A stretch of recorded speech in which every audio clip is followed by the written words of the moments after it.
समय जमकर घमासान मचा हुआ है। दावा किया जा रहा है कि नीतीश कुमार कभी भी पलटी मार सकते हैं। उनके बारे में कहा जा रहा है कि अब उनका मन एनडीए में नहीं लग रहा है। खास तौर पर जिस तरह के बयान एनडीए के नेताओं के आ रहे हैं, उससे नीतीश कुमार बेहद नाराज हैं। दिल्ली दौरे पर यहां उनकी कांग्रेस के नेताओं से भी मुलाकात की खबरें हैं, तो बीजेपी के नेताओं से भी।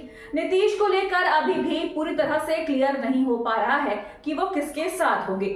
अभी तो बीजेपी के साथ सरकार चला रहे हैं, लेकिन कब पलटी मार जाएंगे इस पर बीजेपी के नेता भी कुछ भी दावा करने की स्थिति में नहीं है। तो महागठबंधन के नेताओं को उम्मीद है कि नीतीश जल्दी ही उनके पाले में आने वाले हैं। इन सब के बीच सरकार बनाने को लेकर तेजस्वी यादव का बड़ा दावा सामने आया है। तो तेजस्वी के इसी दावे पर आज हम अपनी स्पेशल रिपोर्ट में करेंगे बात। नमस्कार, आपके साथ मैं देवश्री भट्टाचार्य गोस्वामी। एनडीए की तरफ से बिहार में अभी तक चुनाव के लिए मुख्यमंत्री पद के चेहरे का ऐलान नहीं किया गया है। हाल ही में गृह मंत्री अमित शाह ने कहा था कि ये फैसला मीटिंग होने के बाद किया जाएगा। वहीं बीजेपी बार बार कह रही है कि विधानसभा का चुनाव नीतीश कुमार के नेतृत्व में ही लड़ा जाएगा। इसके अलावा अंबेडकर को लेकर गृह मंत्री अमित शाह के बयान पर भी नीतीश कुमार नाराज बताए जा रहे हैं। बिहार में 20% आबादी दलितों की है। ऐसे में मुख्यमंत्री नीतीश कुमार उन्हें नाराज नहीं करना चाहते हैं। वहीं नीतीश कुमार की नाराजगी की तीसरी वजह से राज्य में बड़े अधिकारियों की पोस्टिंग दिल्ली से हो रही है।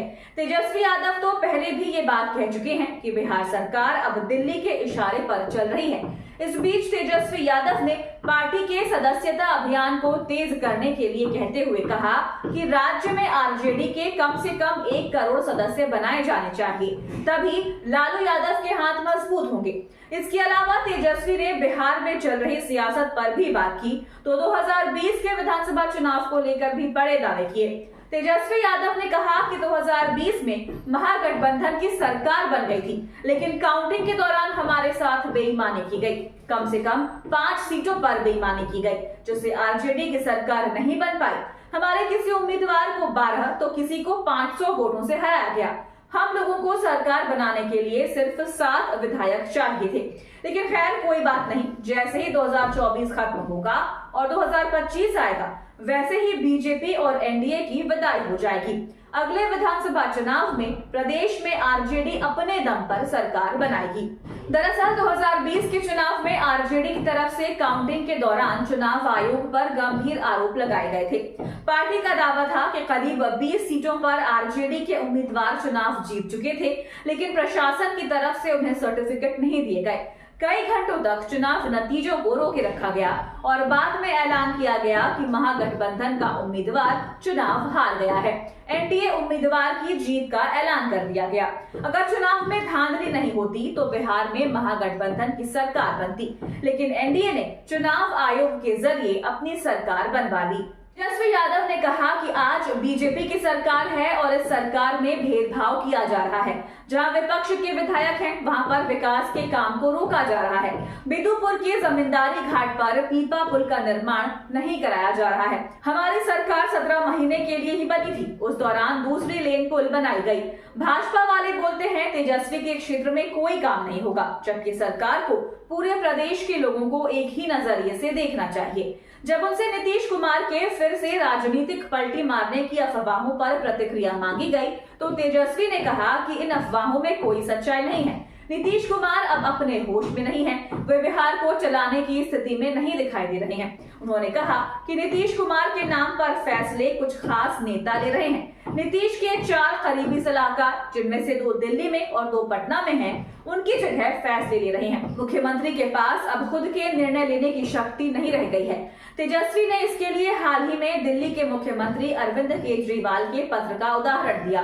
केजरीवाल ने भाजपा के खिलाफ नीतीश कुमार से समर्थन वापस लेने का अनुरोध किया था। तेजस्वी ने पूछा कि पत्र तो नीतीश कुमार को लिखा गया था, लेकिन जवाब संजय झा ने दिया। आखिर संजय झा कौन है? क्या वे मुख्यमंत्री हैं? नीतीश कुमार खुद से पूछे जा रहे सवालों के जवाब भी नहीं दे पा रहे हैं। साफ है कि पार्टी और सरकार को अब कोई और चला रहा है। तेजस्वी यादव ने 3 बड़े दावे किए हैं। सबसे बड़ा दावा तो चुनावों को लेकर है। उन्होंने साफ कर दिया कि 2020 में आरजेडी की तैयारियों में तो कोई कमी नहीं थी, जनता ने महागठबंधन के पक्ष में वोट भी दिया था। वोट और सीट के मामले में आरजेडी सबसे बड़ी पार्टी बनी थी।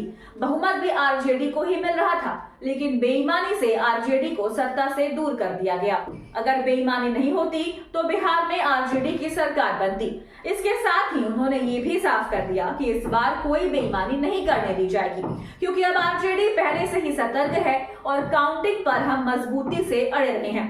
दूसरी बात नीतीश कुमार को लेकर कही है कि वो अब नीतीश कुमार के साथ गठबंधन नहीं करेंगे। तेजस्वी ने कहा कि अब नीतीश की कोई विश्वसनीयता नहीं बची है। बिहार में भी अब लोग इस सरकार को हटाने की तैयारी में हैं, बस चुनाव होना है।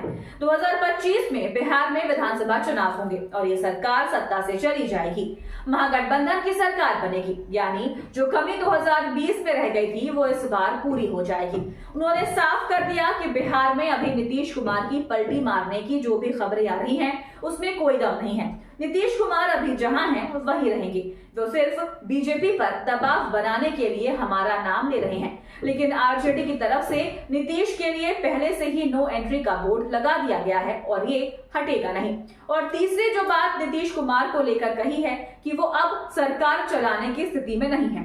नीतीश कुमार खुद कोई फैसला नहीं ले पा रहे हैं। उन्हें जो बोलने को कहा जाता है वो उसी बात को बोलते हैं। 4 लोग, जिसमें से एक जेडीयू का है और बचे 3 बीजेपी के नेता हैं, वो मिलकर बिहार की सरकार में सभी फैसले ले रहे हैं। दावा तो यहाँ तक किया जा रहा है कि अब नीतीश कुमार के हाथ में अधिकारियों के ट्रांसफर और पोस्टिंग के अधिकार भी नहीं बचे हैं। वो दबाव में काम करते दिख रहे हैं। तेजस्वी यादव ने साफ कर दिया है कि नीतीश कुमार अब ज्यादा समय तक सीएम नहीं रहेंगे। वैसे बीजेपी उन्हें सीएम पद से नहीं हटाएगी, लेकिन बिहार की जनता अब नीतीश कुमार को ज्यादा समय तक सीएम पद पर देखने को तैयार नहीं है। बिहार में नवंबर 2025 में विधानसभा के चुनाव होने हैं। वैसे कहा तो ये भी जा रहा है कि नीतीश कुमार समय से पहले चुनाव कराने का दबाव बीजेपी पर बना रहे हैं, लेकिन बीजेपी समय से पहले चुनाव कराने को तैयार नहीं हो रही है। पार्टी नेताओं का मानना है कि इस समय बिहार में माहौल एनडीए के पक्ष में नहीं है। अगर अभी चुनाव करा दिए जाते हैं तो बड़ा नुकसान हो सकता है। पहले जनता के हक में कुछ बड़े फैसले किए जाएं, उन्हें लागू भी कर दिया जाए, उसके बाद ही चुनाव में जाया जाए, जिससे वोट हासिल किए जा सके। फिलहाल बिहार में एक बात साफ दिख रही है कि चुनाव समय पर ही होंगे और ये चुनाव नीतीश के राजनीतिक करियर का सबसे कठिन चुनाव माना जा रहा है। तो आपको हमारा ये वीडियो कैसा लगा, हमें कमेंट करके अपनी राय जरूर दीजिएगा। अगर आप ये वीडियो फेसबुक पर देख रहे हैं तो हमारे पेज को लाइक करें, और अगर आप ये वीडियो यूट्यूब पर देख रहे हैं तो हमारे चैनल को सब्सक्राइब करना ना भूलें। और देखते रहिए द धाकड़ न्यूज और बेल आइकन दबाना ना भूलें। तो आपको हमारा ये वीडियो कैसा लगा, हमें कमेंट करके अपनी राय जरूर दीजिएगा। अगर आप ये वीडियो फेसबुक पर देख रहे हैं तो हमारे पेज को लाइक करें, और अगर आप ये वीडियो यूट्यूब पर देख रहे हैं तो हमारे चैनल को सब्सक्राइब करना ना भूलें। और देखते रहिए द धाकड़ न्यूज और बेल आइकन दबाना ना भूलें।